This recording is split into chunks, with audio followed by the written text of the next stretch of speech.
about me singing. That wasn't me singing. That was our very own Mike Miller, as Diana informed us. First of all, I would like to really thank Rachel Kest for spearheading this entire weekend and beautiful community um, distant get together, which is really beautiful. And it's really a pleasure and honor to be able to learn with everyone right now. And also a thank you to Diana for being the what would we call it, behind the scenes, the Zoom virtual driver. behind the scenes, the Zoom driver. driver. I just want to correct that this isn't a Rachel Kest-driven program. This is 21 agencies working together to bring this to you. Just because all the emails came from my email address, but really Beautiful. the combination of everyone's genius is what brought you this, and I want to just underscore that. Okay, go Rochester, go Rochester. Okay, so the title we have here is "We Are What We Eat," and focusing on an interesting episode in the beginning of this week's Torah portion, that being Parshat Toldos, where generally I think the most famous part of the parsha is really the later part, which is really the third part of the parsha. We can really split up this parsha into three segments. The last one being when Yaakov, he in a way deceives his father, rightfully so, through the guidance of his own mother, to receive the blessing of the firstborn. And then, of course, Esav finding out that that took place. There's anger on Esav's side, and there's also despair as he notices that he did lose his first born right of this very special blessing. But it all begins in the beginning of the parsha when Yaakov he gets Esav to sell, so to speak, the firstborn right to Yaakov, to himself. So I would like to just go through the origin of the birth of both Esav and Yaakov, leading up to that episode of where Esav sells the firstborn right to Yaakov. And wanted to start off with some questions through the verses, through the psukim, and then what we'll do is we'll try and formulate what I think is a very interesting approach to the totality of who Esav was and how people around him interacted with him, and how they, in a way, tried to help him along to maybe find a better self for who he was. Didn't really come to fruition, but it seems like that was the goal initially. So let's just go through some of the verses here. I think I could share the screen, or host is open. Could I? Yeah, I think I could, right? Okay. Diana, did you? Oh, now you can. Oh, wonderful. So let's see. So we're going to go through some of these psukim, some of these verses here. It's a lot here, but we'll jump around a little here. So, of course, in the beginning of the parsha, we are told that Yitzchak, if we didn't know it yet, Yitzchak was the son of Abraham, and they were having trouble having children in the beginning. There was a point where they prayed sincerely to God, and ultimately God fulfills their wishes, and we have Rivka. She is pregnant, but yet she doesn't really know exactly what is taking place within her. So we have here in verse 22, Vayisrotatsu habanim bikirba. Vatomer im kein lama ze anochi vatelech lidrosh et adoshem, et Hashem. So we have here that she's pregnant, and does she know at the time that she has twins? Does not seem that is the case. So something very unusual is going on within her. She probably did not expect this to be the experience of pregnancy. Whereas she says the children struggled together within her. Vayitarot satsu is something like quarreling. They struggle within her. And she said, if this be the case, wherefore do I live? Like, what is the point of this experience? So when all else fails, she's lost. What does she do? She inquires from God himself, which is interesting. What does that mean exactly? Our sages kind of say, Lidrosh et Hashem, is referring to that she went to a sage, not even her own husband, Isaac. So how many sages were there at the time? But it seems like it was one of the family members of Abraham's broader family from generations earlier, where there was already a house of study to understand God's ways. So she maybe went there. The other way of understanding it is that she was already a prophetess, and she was well beyond everyone else around her. She was able to gain some guidance from God himself. This is very interesting. So then Rabbi, she, I have a question. yes, Can you Rachel, talk about the word Bakir Ba? What is the root of Bakir Ba? like, well, Karov, Is it Bikir. like Korban? Is it the same as Korban? That's a very interesting question. Generally, Bikir Ba means within her, but it has the same root as that of a sacrifice, and Karov of being close. So I think the origin of this word in particular does come from the word Karov, close. No, there's nothing closer to us than within ourselves. So to express something within us, we would say Bikir Ba. When we want to get closer to somebody else, it's Bikarov, a krivut type of thing. And a karban, a sacrifice, I think really doesn't necessarily mean sacrifice. It means becoming close to Hashem through this tool, that being the sacrifice. But this is what she was struggling with. Great question, Rachel. Thank you. And then she's informed by Hashem. So it even says, Vayomer Hashem la. Hashem says to her, the Lord said to her, that Shnei goyim bevitnech, there are two nations within you. And here, beten means your womb. So that's another question as to why didn't it say there's Shnei goyim bikirba, right? Why didn't it say that it's within you using that? So that's a question as well. We can kind of put on the back burner here. And then Ushnei le'umim mi'ayechi paredu, from the womb they will be divided afterwards. And then it says ula'om mil'om yamat verov ya'avod sa'ir. Interesting words being used here. And it says, and the one people shall be stronger than the other people, and the elder shall serve the younger. So this is an indication already through her pregnancy that maybe she should be fine with there being the younger as the one that she feels closer to, because he's already told that the elder will serve the younger. Okay, so then she gives birth, and now this is where I want to focus on what takes place. Vayetze harishon admoni kulo ke'aderet seyar vayikru shemo Esav. So fascinating. It says that the first one came out admoni. Here it says came out forth ruddy. Okay, now I never use these words. This is a biblical translation. Another way of understanding it is came out very red. Okay, like Edom is the color red. And then kulo ke'aderet seyar, very hairy, filled with hair already from the first moment of his birth. He's already looking more complete than most children would be when they are born. And then what do they call him? Vayikru shemo Esav. And they call him Esav. Esav, similar to the word like asu or asiya, which means to do, to make.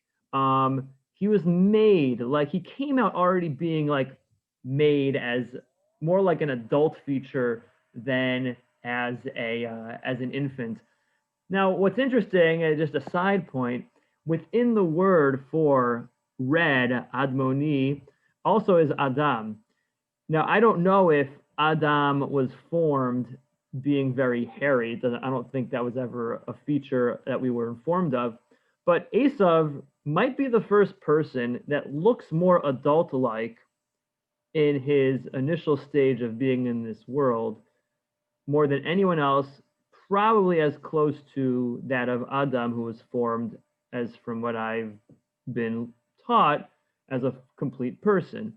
So he does have this interesting feature of being full, being completed in a way, but also the feature of, from this verse at least, a reddish type of feature, very hairy already. So, and then, but the difference is, afterwards, it's his brother who comes out, and his hand is holding on, grabbing the akev, the heel of Esav, and because of that, Vayikra Shemo, they called him Yaakov. They called him Yaakov from the same root as Akev, They call him Yaakov because he was like, what's the one feature that he had as he was coming out? It was that he was like holding onto a heel, which is interesting as well. But we're not going to talk so much about Yaakov. I want to skip a little bit here. We are informed also that, right here, we're going to skip right here. Vayigdalu hane'arim, vayi Esav ish yodeh tzayid ish sadeh, v'Yaakov ish tam, yoshevo alim. They grew up. They're now more like adults. Esav was the man of the field. He knew how to hunt. And Jacob, Yaakov, he was, they say here, quiet, simple. He sat in the tents. He wasn't going out there and conquering the world. He was, simple, content. And then you have here, Vayahav Yitzchak et Esav kitzayid befiv v'Rivka ohevet et Yaakov. And you have Isaac. He seemed to love Esav because it was side befiv. There was a eat of his mouth, or maybe it was that some explain that it was because Esav was the one who fed him, was in a way closer to him. But Rivka, she loved Jacob. In regards to good parenting methods, this probably would not be advised, right? To choose favorites. So that in and of itself is probably a whole other topic, a similar topic, but a different discussion. I think Rav Shamshon Raphael Hirsch does hone in on this verse and sees from it already like a little of a deficiency as to the parenting style that we see play out in this whole entire story. But we do know this, that Yitzchak seems to be closer to Esav, whereas Rivka is definitely closer to Yaakov. And now here's where the second part of the story comes, and here's where the question's going to develop. Vayazed Yaakov Nazir vayavo Esav min hasadeh v'hu ayev. So now we have here that Jacob was preparing a Nazir, which he's preparing some type of meal, and Esav comes from the field and he is ayef, he is exhausted. So this is where it all happens. Vayomer Esav el Yaakov. The second he sees that Jacob is preparing a meal, our sages explain, the Medrash explains that this meal that Jacob is preparing is actually the first meal that we provide for a mourner, because this was when Isaac was mourning for his father Abraham. And the reason why they assume this, they say that Abraham, he passes away almost at the same time where both Jacob and Esav grow up, become adults, because it would be too painful to see for Abraham, his own grandchild, really going off the beaten path that Abraham worked so hard to pave for his descendants. And therefore, that pain would be too painful for him. And that's kind of how they understand that this meal is the meal for Isaac as he's mourning for his father Abraham. But what does Esav say? What does he say to Yaakov? He says, "Haliteni na min ha'adom hazeh, ki ayef anochi." It says, "Pour for me," or here it says, "Let me swallow, I pray thee, from this adom hazeh." Now, literally means this red stuff, this real red stuff, because I am exhausted. So Al-Kain, because of this episode, Karash Shemo Edom. Therefore, his name was Edom. Okay, this is interesting. So we already know his name is Esav. And then all of a sudden, he is therefore called Edom, which means red, because he says, "Pour for me from this red stuff." So first of all, who is calling him this, right? Who all of a sudden starts calling Esav Edom? Could that be like his nickname? They all call him that. This is a very bizarre type of verse. It could just be that we're informed that that from this point forward, his name is going to be called Edom. The nation of Esav is Edom. That is a nation throughout the 5 books of Moses. But that really is the question as to why now is his name Edom. And more than that, if during his birth, we have here, let's go back for a second. If during his birth, we already saw this feature of admoni, right? This feature of admoni. He was already red. So why is it that now we're calling him Edom, whereas before, when we already saw that he had the feature of being red, did they go and say, no, we'll call him Esav? We'll call him Esav because it's like he's already developed. So that's the question. Why is it that by this episode, his name is given Edom, whereas over here in the beginning, they did not call him first Edom, but rather they called him Esav. And to start trying to develop a theme or a way of understanding Esav and his connection with his father Yitzchak, I want to just go through a few different sources to understand, who Esav was, and keeping in mind that I think through this whole entire process, it's very important to actually appreciate what happens through the maturing process of Esav. The difference of understanding the nature of Esav versus how we were trying, or how the parents of Esav were trying to nurture him. So it first starts off, what's the nature of an Esav?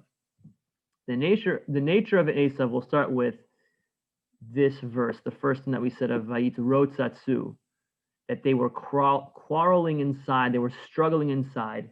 It's a fascinating teaching that Rashi tells us of, which is this. What does it mean that they were struggling inside?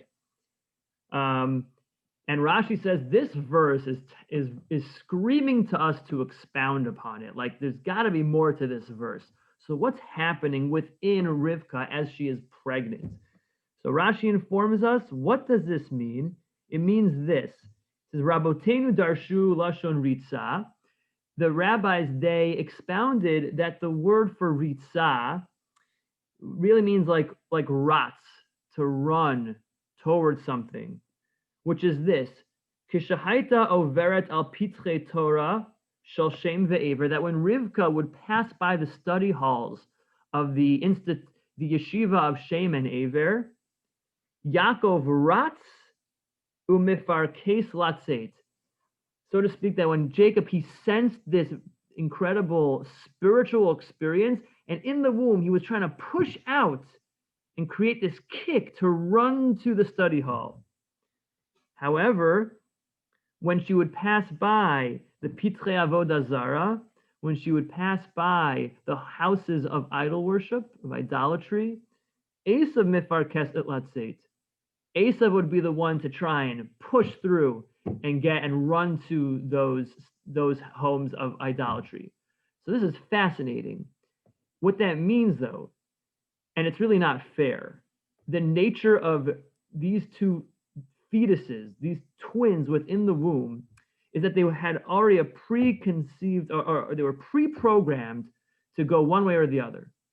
They were pre-programmed in a way that Jacob was going to definitely choose to be following the path of God, following the path of Abraham, whereas Esav was definitely not going to follow the path of Abraham. In a way, it's not even fair to expect anything from Esav, from the fact that you see within the womb, he was already forced in a way, and he clearly, we can't suggest that he had the decision-making process when he's in the womb.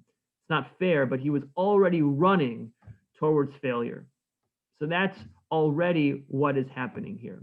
I don't like that at all. Am I allowed to respond? Yeah, definitely. That makes me so uncomfortable that was Rashi's commentary. He's quoting the Medrash. It's not his own interpretation. Okay.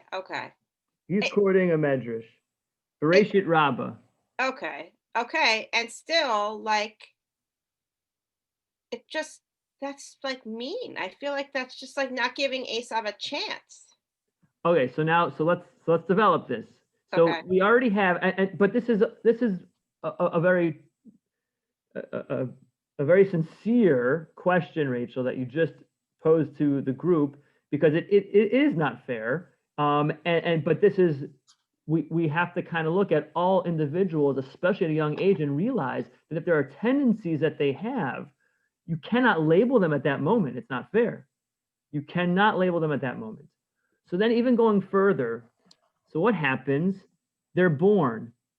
Now, when it says Admoni, the Baal HaTurim, which is a later commentator, and I'm actually going to share with you in the Hebrew.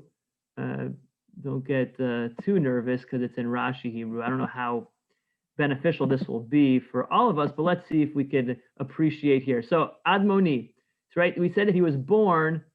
Here they said rugged. I don't know, but it means red. He was born red. So the Baal HaTurim is a commentary where he takes words from without the entire 24 books of the Tanakh, and he always makes similarities. If he sees a word in one place and another place, he likes to kind of connect the two. This is fascinating. He says, how many times in the entire canon do we have this word Admoni? He says Beis, 2 times. He says here, and where else do we see this word of Admoni, that he's born red? And it says Admoni im yafa einaim, red with through the beauty of their eyes. Where is that referred to? By David. David HaMelech was also a Gingi. He was born a redhead. So now this is fascinating. Kishira'a Shmuel, when Samuel the prophet saw David, that he was red, and let's not forget, Samuel was informed that David is going to be the next king. But he sees him and he's like, he begins to worry. He says, Amar zeh shofech damim ke'Esav. How are we going to have this guy be our leader? He's a spiller of blood like Esav was. He's a murderer.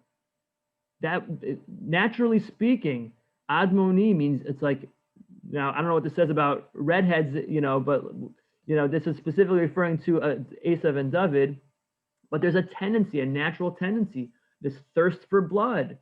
Crazy to think it is, but Samuel was worried. Like, what is this leader going to be? Now, David was also a warrior. He protected the Jewish people, but he was so worried. Is he going to have the same tendencies as an Esav to be brutal against the will of God? And he's like, how could this guy be our leader?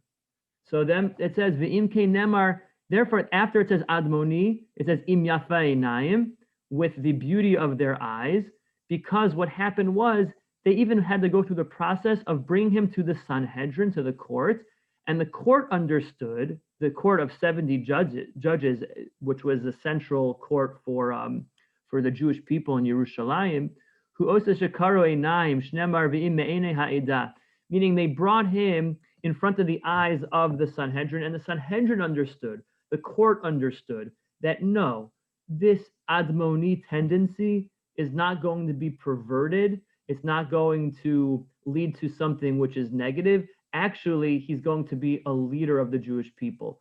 But do you see the concern of the nature of this term Admoni? It's only found by Esav and David. So now we get appreciation here, because do you see what happens? We understand that Admoni does imply a tendency, a natural tendency. And for that reason, they do not name him Edom when he's first born. What do they name him? Esav. His parents are saying, we're not going to label him already as a child who is bloodthirsty, who is red. We're going to name him Esav.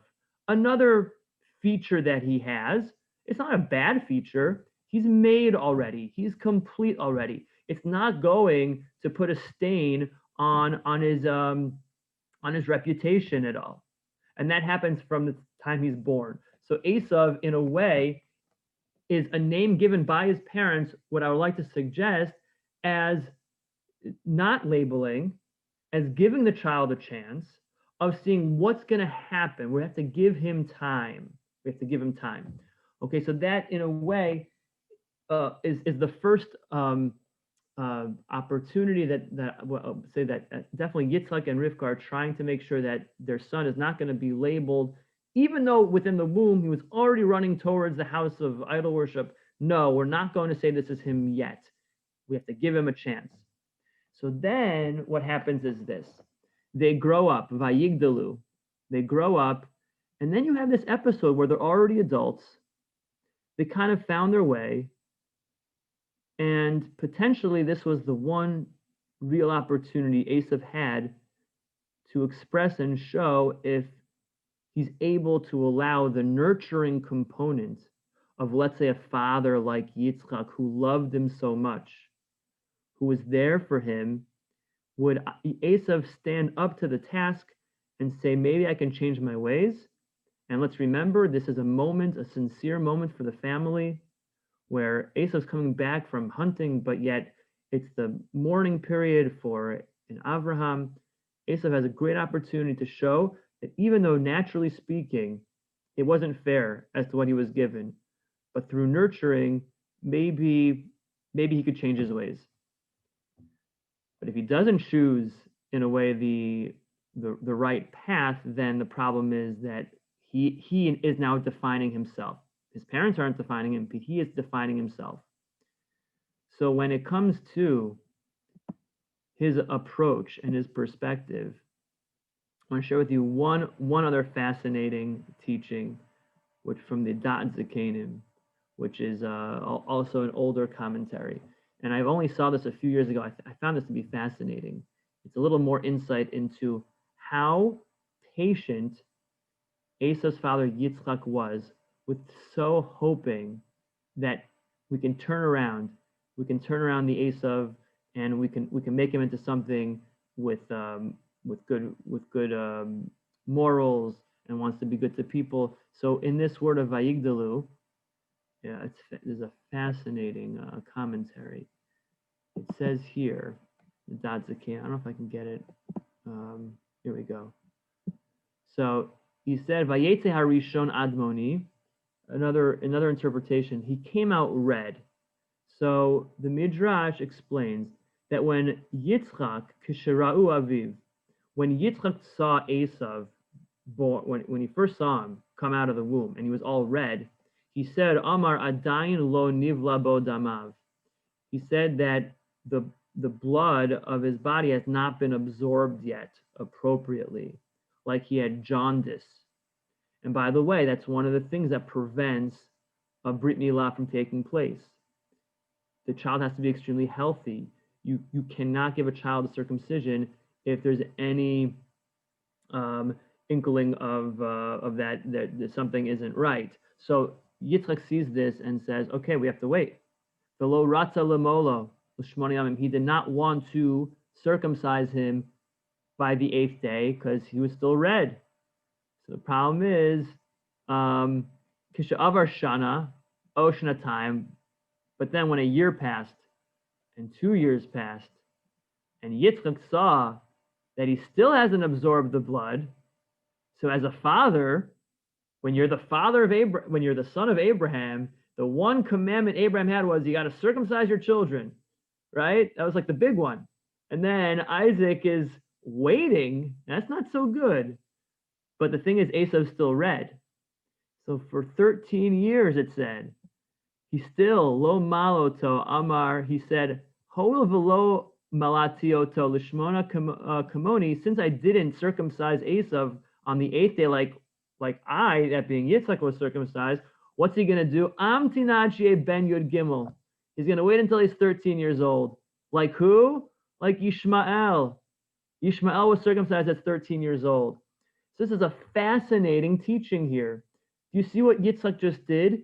He said, for the first 13 years, when a father has the obligation to raise their child, and then, of course, when there's a bar bat mitzvah, that's when the child is now responsible for themselves. They become, quote unquote, an adult. I don't know how many of us would view that as like our kids, 12 and 13, are adults. But you see that in these terms, that's when they make their own decisions. For the first 13 years, Yitzchak was holding on to this excuse of, I'm not circumcising my child because he's still jaundiced. Not because he's red, which defines him, but because he still hasn't gotten there yet. That is Yitzchak with the patience for his son, believing that I'm going to make any excuse I need to so that people in the outside don't label my child. And I'm going to be the one who encourages not to label and say that the reason why he's red is because there's still something physically not healthy, and we're not going to go through with it. And I'm going to wait till the year of 13. So you see how much patience Yitzchak had for his son. But then after he's 13, after he makes his own decision. You have about 5 more minutes. I just want to. Right, so we're almost done. We're almost done. Okay. So after he makes his own decisions, you see this was the point. And of course, there's so much more I think to speak of on this idea. But when he says, "Pour for me," it doesn't say the lentil soup, because a little later on it says adashim. It's actually lentil soup. Some people have a custom on this Shabbat in particular to have lentil soup on Shabbat. I'm actually looking forward to it tonight. But he doesn't say pour for me the lentil soup. He says pour for me this red stuff. Like he sees the world as the red stuff. That's not good, Esav. He's defining himself now. He's not allowing there to be the nurturing process of his own father. He's defining himself. I'm the guy who is thirsty for the red stuff. And because I'm exhausted, I just want to go for the red stuff. At that point, that's when he really defined himself as being the name Edom, being red. His parents wouldn't give it to him. His parents waited. His parents wanted the best for him. They wanted to nurture him in whatever path Yitzchak felt was the most appropriate for him. But at a certain point, Esav defined himself as being Edom. Now, there's so much. The story of Esav really continues. We even see it much later on as to how his own brother Yaakov was in a way maybe supposed to believe in him a little more, have faith in the ability for him to kind of come back to follow the path of Abraham. So the story of Esav doesn't really stop here, but we see from these few verses a beautiful concept to bring into Shabbat, to bring into our families, our community, this idea of never giving up on someone, especially at an early age, always seeing what they can become, and not necessarily, if at the time you don't see them necessarily as sharing the best of virtues, it should never define them. There's the faith that they're still the Esav, but they're never the Edom in our eyes.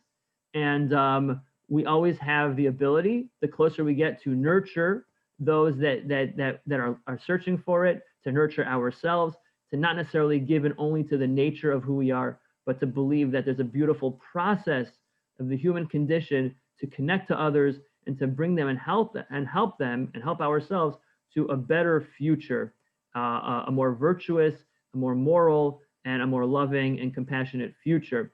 And I can't thank enough this beautiful Shabbat that we are experiencing as a community of plugging into peacefulness. And I think this is one way of being able to appreciate the peacefulness when we work together like we have with 21 organizations.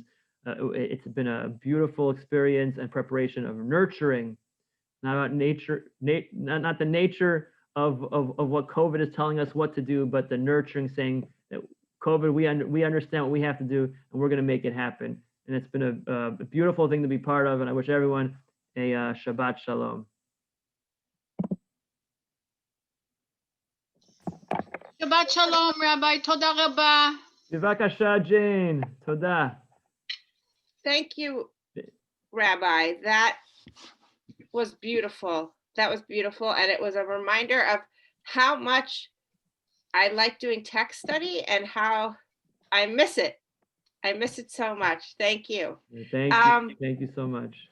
I'm so glad that you joined us and we're here to enlighten us. And I know that Diana's going to put in the chat the more registration if you want to, if you missed out and you want to register, and also Rabbi Kilimnikc did a Dvar Torah, and it is on, you can click to it from the Federation website.